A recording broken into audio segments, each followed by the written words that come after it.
so let's unpack this. For this episode, we're taking a trip into the mind of the director ArieAster. We all know his previous work, Hereditary, She was a very difficult woman. Midsommar. What is it? It has. It's all about that deep psychological dread and suspense. But his new film, Eddington, is causing a different kind of reaction. It's less about horror, more about psychological warfare. Warning this! Fair warning!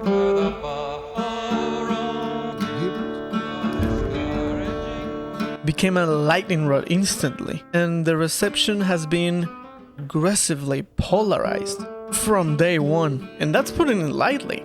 You have some critics calling it a horror western satire, which by the way he rejects, and then you have other people like Bill Harder calling it a masterpiece. The most interesting reaction, I thought, it was that the reviews themselves, positive or negative, just felt universally off, as if I've seen a different movie than other people. It feels like they totally missed the horror philosophy. So today we're looking past those critiques and getting deeper into ArieAster's perspective of the movie and why he calls it a unipolitical film. So the whole point is that we are trying to understand the work that was specifically designed to challenge our biases, to force you to look at this fragmented, charged reality we are living in. His core thesis, Aster himself has been really clear about this. The film is about polarization, so it makes perfect, almost chilling sense to him that the response is polarized. He built it in that way, and that design choice comes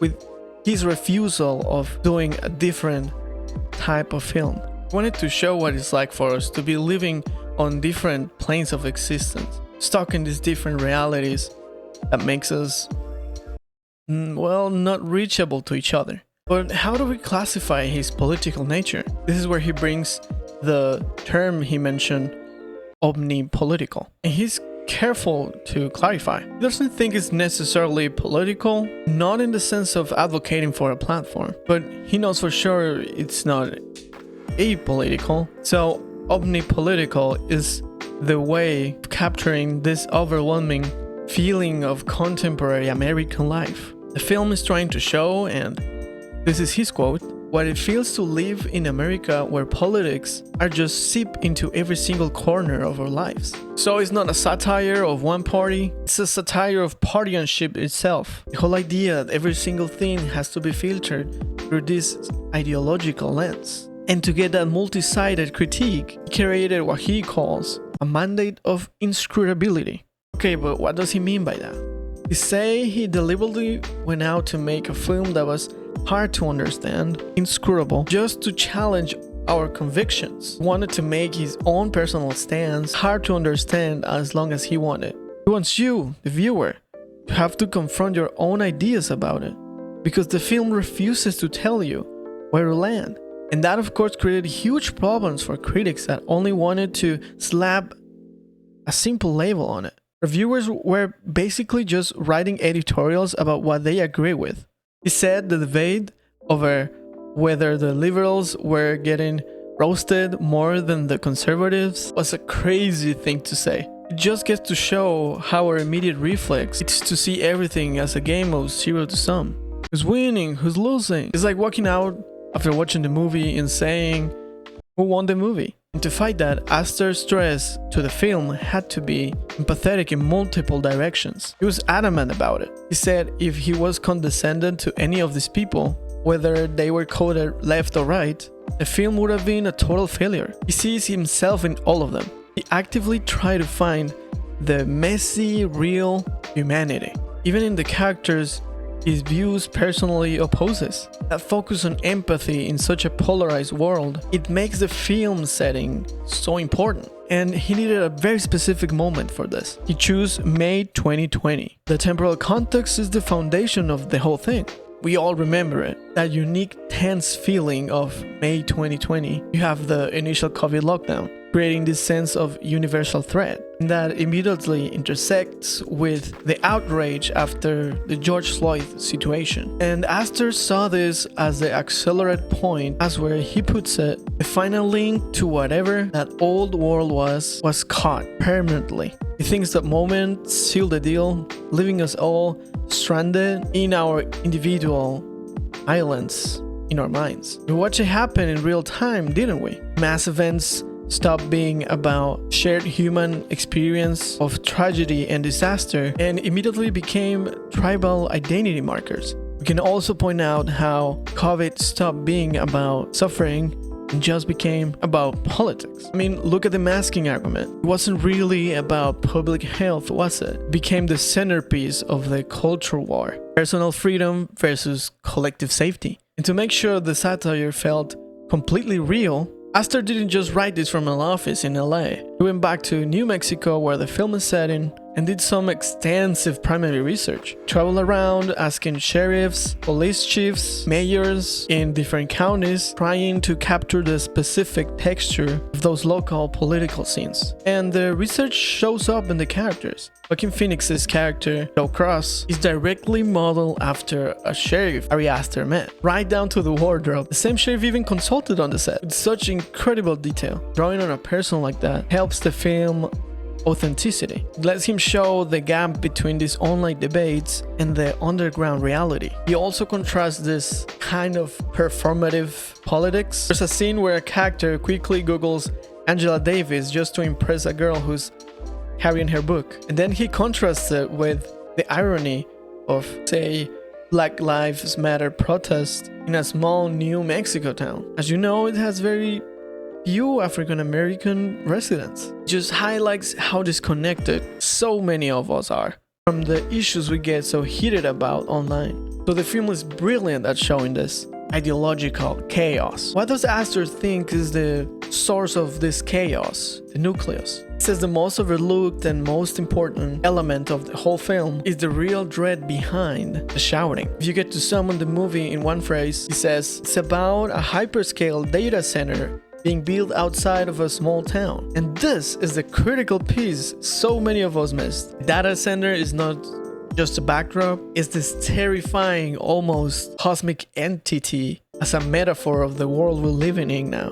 Aster sees all these characters, all the intense arguments, their politics, their identities, even his own film, just as training data. That's chilling to think about. Being our lives just raw material to pass through this giant wheel or pain or struggles. It's all just fuel for a machine. It's fuel for a machine that's optimizing itself. And that reveals a much bigger and technological problem that goes way beyond of any of these parties and fights we see on screen. Because if our existence is just data, then who wins the argument, it doesn't even matter. Only the input matters. What does that kind of realization does to a person? The director himself. I mean, if humanity is just raw material, that must tap into some deep existential dread. He's very open about it too. He admits to live with that baseline of dread that just keeps increasing. He says he finds it harder and harder to look at the future because he feels we've been living on an experiment that has already failed. And the sheer momentum of it all, this technological driven failed experiment, is just pushing us faster and faster towards something. That dread connects to this atmosphere of distrust swimming in, made worse by AI. He points out that the basic idea that we can trust our eyes and ears, it's just gone. The era of video evidence, audio evidence, it's over, he says, all because AI generated deepfakes. And that raises the terrifying question. If reality itself is becoming more elastic and you can't trust what you see online, who do you trust? What do you trust? And that trust deficit just compounds the isolation that was already set in 2020. The actual foundation of a shared observable truth starts eroding. Aster seems really worried about what this does to human creativity, especially his own field, filmmaking, which is built on creating emotion and trust in the picture. This is exactly where it gets interesting, because it flips the old narrative that the automation would come or menial jobs first, and creativity would be the last thing to go. But Aster points out the exact opposite. AI is coming for more creative jobs because they're fundamentally data-driven. But his deeper fear is the death of awe, the loss of wonder. He talks about him being a kid and being completely hypnotized by images he saw. The feeling of wonder was powerful, unique, and he's afraid her daughter generation won't have that. He fears her daughter would see the same images and see them as normal, without any sensitivity to it. The pace of spectacle and creation now is so fast, so easily replicated, and the studios just want to accelerate that. AI content is cheap and easy, and that destroys the market for expensive human-made art. So that deep structural fear, the data center, the collapse of trust, death of wonder, that's the bleak context for the film genre. He really pushes back for that horror director label for Eddington. He rejects it completely. He calls it a western and dark comedy that eventually turns into an action film. It's underexplained for sure, but it's not horror in its traditional sense, like having ghosts in the movie or supernatural stuff. But it does borrows heavily from a specific period of filmmaking.